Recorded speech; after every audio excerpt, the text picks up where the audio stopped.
2023 жылдың иш планында қаралып, Ленина скверін бүгінгі күнде реконструкция іштерін жүргізіп жатабыз.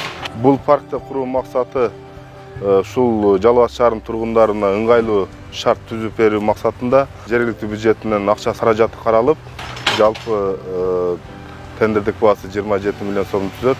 Бүгүнкү күндө азыр бардыгы ушу демонтаж иштери болуп атат. Бузуп, газдын трубалары өткөн экен бул жерде. Мындай шагыл мусорларын алып, бардыгын планировка иштери жүрүп жатат. Бул паркта жарыктандыруу системасы болот. Фонтан, отургучтар, тротуарлар, газондору, жашылдандыруу жумуштары жүрөт.